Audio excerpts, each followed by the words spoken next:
Agradezco a la señora. I thank Madame Violet Lusala for her briefing, and I now give the floor to Madame Patricia Boughani. Madame Boughani, you have the floor. Excellence. Excellencies, Madam President, Excellencies, ladies and gentlemen, member of the Security Council, ladies and gentlemen, distinguished guests. It is a great honor for me to speak to this august assembly on gender mainstreaming, provision of operational support. The idea of equality is an ancient one, but its incorporation into the area of gender is more recent. The Beijing Declaration and Programme of Action of 1995, as well as Resolutions 1325 and 2122, lay the foundation for integrating women into the heart of peace and security processes. The interpreter believes another mic is open.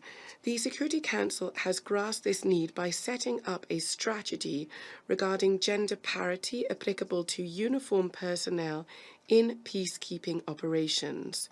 Furthermore, Resolution 2242 2015 requests the Secretary-General to implement a strategy seeking to double the number of women in military contingents and police components by 2020. Furthermore, in the context of the 20th anniversary of Resolution 1325, the Secretary-General called for a recommitment of peacekeeping partners for the Women, Peace and Security agenda. The concept of gender is one that is constantly changing. First and foremost, I'm going to underscore the male-female relationship without ignoring other aspects of the concept of gender, transgender, for example. This subject is crucial, and the police component has taken steps here. First of all, allow me to take stock of this situation both within UNPOL and MINUSMA and in terms of our support to the Malian security forces. In terms of UNPOL, as of the 22nd of October 2021, 71 women out of 306 are IPOs, so 20.58%, and 2,000 women out of 1,450 have served within FPUs, so that's 12.7%. They are assigned to Bamako, but also in the region, and are positioned in different posts and to carry out different activities.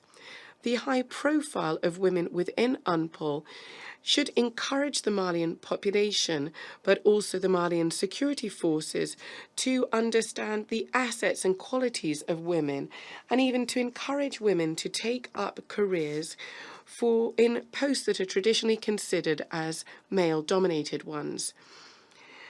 Substantial efforts have been made by the PCCs in terms of deploying women, but nonetheless, there are not many of them still within FPUs and also in command posts.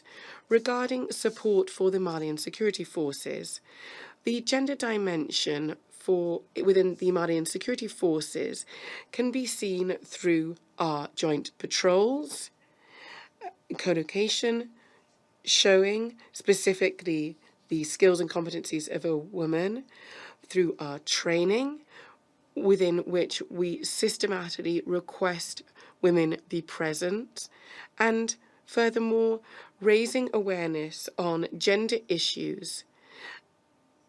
And we discuss this during each training course.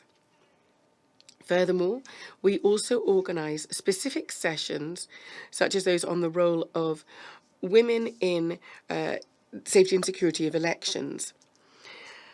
In each of our strategic meetings, we underscore the importance of recruiting and deploying female staff in the regions of the centre and the north.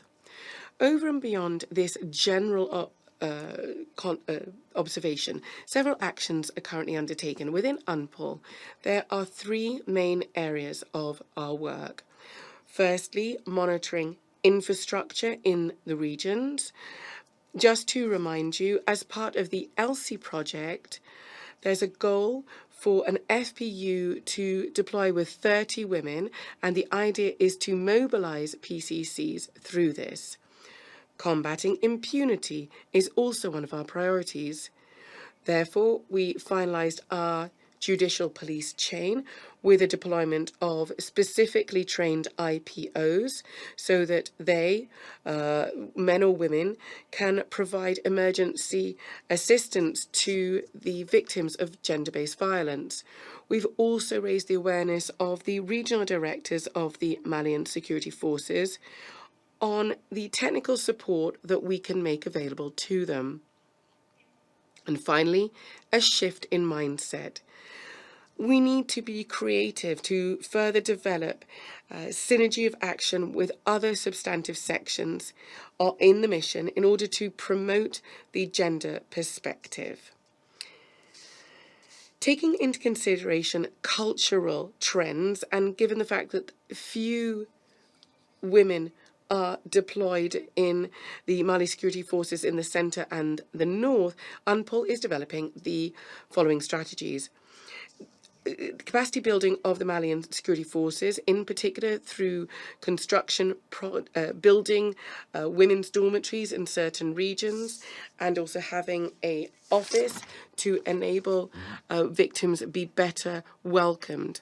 Furthermore, there is drilling often associated with infrastructure constructions in order to take into consideration the water needs of the population and thus of women. Training courses are also carried out as part of a global project. There is financial empowerment of women through quick impact projects. And I don't want to finish without mentioning local police. In terms of implementing the Peace and Reconciliation Agreement, we are involved in setting up local police forces and operationalizing the security advisory committees. They are a way for representatives of the state, the security forces and the local population to consult each other. The ultimate aim is to develop local crime prevention and security strategies, and to have inclusive policies. Madam President, MINUSMA and UNPOL are conducting numerous actions to promote the gender issue. We're aware that we're talking about a very large-scale task. I would like to conclude my presentation by putting forward two wishes: mobilising the PCCs for even more significant deployment of women police officers, and the hope in the near future to see UNPOL staff, the number of UNPOL staff increase. Thank you very much indeed. Agradezco a la señora Boughani por la información. I thank Madam Boughani for the information that she shared with us.